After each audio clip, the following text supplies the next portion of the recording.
kan kita tahu bahwa perjalanan hidup seseorang hadir karena berbagai macam peristiwa hidup yang mereka lewatin. Baik yang baik, yang tidak menyenangkan, baik yang buruk, dan segala macam itu jadi satu set kehidupan seseorang sampai saat ini yang dia jalanin gitu. Kita juga tahu bahwa selalu semua di sosmed, di mana-mana dibilangin dari dulu ya, be positive, think positive, have a positive mindset and everything. Yes. What do you think about that? Kalau gue di saat ini, I think that's a toxic positivity. Ya, toxic positivity artinya ketika kita berpikir positif berlebihan over masalah kita jadi miss sebenarnya masalah kita tuh apa. Iya, mungkin karena gini ya. Ini harus ada background-nya dulu ya. Jadi background-nya adalah apapun yang muncul di pikiran kita ya, baik yang negatif atau positif, itu asalnya dari database memori kita. Ya. Database memori. Database memori adalah, kalau orang bilang pikiran bawah sadar ya gitu ya. Tapi kalau saya terbiasa menyebut database memori. Nah, database memori itu yang direkam adalah peristiwa-peristiwa pain dan pleasure ya, seperti itu. Lalu sifat uniknya pikiran kita adalah selalu kita mau coping to pain. Coping to pain itu artinya kita mau away from pain, kita mau menjauhi pain dengan cara apapun yang kita pikir kita bisa. Pertama sebagai anak gimana? Melupakan.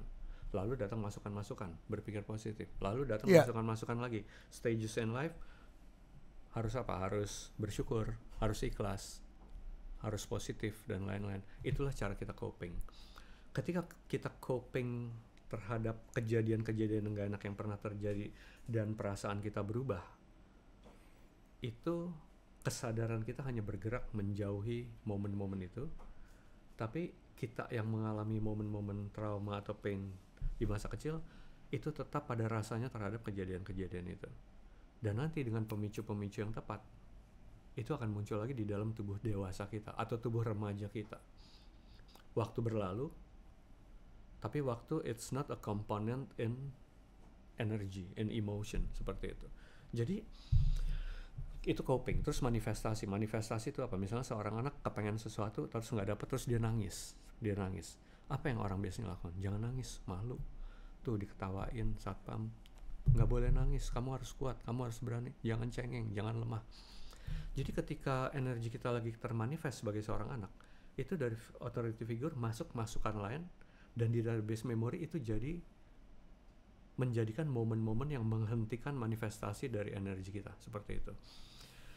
Jadi bisa kebayang betapa banyaknya energi negatif yang stuck di diri kita karena berbagai ketidakpahaman tentang how should emotion being manifested properly. Nggak ada yang punya pengetahuan, ya maksudnya at that time ya, back then, jauh ke masa lalu, nggak ada yang punya seperti itu. Jadi itu emosi-emosi itu stuck. Lalu life goes on. Lalu kita compensate kita punya pain. Apa yang nggak terpenuhi? Baik itu cinta dari seorang anak ketika dia butuh orang tuanya lagi nggak ada, dan lain-lain. Ketika seorang anak malu karena suatu kejadian, dibully atau dilecehkan di depan umum, di situ ada emotional needs atau citra diri ya yang terbentuk buruk. Kita selalu mau compensate itu supaya kita merasa apa? Good, merasa apa? Diri kita ya hebat, berharga, diri kita aman. Dengan apa kita compensate? Macam-macam. Prestasi, olahraga, di kesenian, atau di hal-hal yang kita pikir kita good at dan bisa kita banggakan. Itu compensate pain. Lalu ketika area compensating pain kita udah berhasil, udah at the top, misalnya seorang anak nanti jadi orang dewasa, jadi lebih kuat, kaya raya, di bidang ininya bagus apa segala. Kita yang kecil yang mengalami ini itu, segala trauma dan pain masing-masing itu tetap ada di database memory, tetap dengan rasanya terhadap keadaan-keadaan itu. Tapi kita yang dewasa berhasil mengkompensasi. Ini dua area di database memory yang berdiri sendiri-sendiri, tidak saling meniadakan. Nanti in life, masalah-masalah besar yang terjadi ketika kita cemas, ketika kita terpukul dan lain-lain, sebetulnya itu yang kantem kita yang kecil lagi. Karena di dalam setiap masalah besar dalam kehidupan itu ada aspek-aspeknya, di momen-momennya gitu ada aspek-aspeknya, tiap aspeknya tuh terhubung ke trauma-trauma tertentu, seperti itu. That's why kembalikan ke tentang berpikir positif. Iya, berpikir positif harus bagus. Kita harus punya mindset positif dan lain-lain. Tapi jika suatu masalah benar-benar sedang membelit kita harus paham. Ini masalah, kenapa rasanya begini kuat? Kenapa kita begitu takut? Kenapa kita merasa kayak kepengen nangis atau kita kepengen kabur? Tapi kita harus kuat dan nah itu benturan momen. Jadi kayak kontradiktif gitu itu ada dong bagian diri yang berbeda-beda. Bagian diri kita yang harus begini, tapi ada kita yang harus begitu.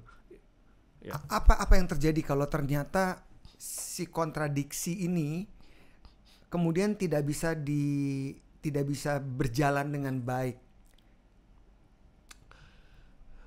Ada kalanya ketika dua database memori berbenturan dengan isinya masing-masing itu berbenturan, orang bisa stuck. Terus apa yang terjadi dengan? Ya nggak tahu mesti ngapain ya, maksudnya. Nggak tahu mesti ngapain, terus kecemasannya makin tinggi, kena serangan panik dan lain-lain, dan tentunya apa, hormonal tubuhnya, chemical tubuhnya, dan kelistrikan di otaknya seperti itu pasti terpengaruh. Jadi disitulah orang umumnya minta bantuan psikiater atau mereka pergi ke psikolog. Psikiater mereka akan dapat obat. Ya, jadi itu symptomatic terapi kita bilangnya, memang diperlukan. Iya. Ya kalau saya pas dapat klien-klien yang memang keadaannya udah sangat emosionalnya udah sangat down, udah sangat depressed, saya selalu bilang pertimbangkan juga untuk dibantu obat psikiater. Tapi terapi harus jalan paralel karena apa? Itu symptomatic terapi untuk beresin chemical dan lain-lain, hormon-hormon stres yang berlebihan apa segala. Sedangkan penyebabnya yaitu problems in life yang di dalamnya ada aspek-aspek yang sebenarnya mengarah ke trauma-trauma masa kecil, itu harus diberesin. Kalau enggak itu hanya akan jadi repeated pattern aja terus seperti itu. Jadi kalau bisa dibilang kayak orang-orang yang problematic. Sorry, aku minum ya. Please. Nah. Orang-orang yang problematic adalah orang-orang yang belum selesai di masa kecilnya dengan trauma-trauma karena dia tidak bisa memahami how to handle the situation. Yes, betul. Itu bisa dibilang seperti itu. Jadi kalau kita bilang orang yang problematic, it doesn't mean bahwa mereka lemah atau mereka payah atau cemen. Means mereka punya trauma di masa kecil itu sangat kuat. Dan mereka melaluinya sampai tahap ini berarti apa? Berarti ada diri mereka, ada di database memori, ada bagian diri mereka yang udah pernah berhasil coping, compensating, berhasil sampai satu titik. Itu udah terlalu kuat energinya dan mereka nggak bisa lagi kayak gitu. Jadi ada dua kemungkinan seperti saya bilang, mereka stuck atau mereka menyeret, menarik, membawa bagian diri yang terluka untuk memenangkan satu value, dan itu luar biasa beratnya. Itulah yang menyebabkan apa? Kelelahan fisik dan mental ya. Terus meledaknya orang over something kayak gitu, lihat di jalanan orang meledak atau apa segala. Kalau kita ngerti, itu kasihan.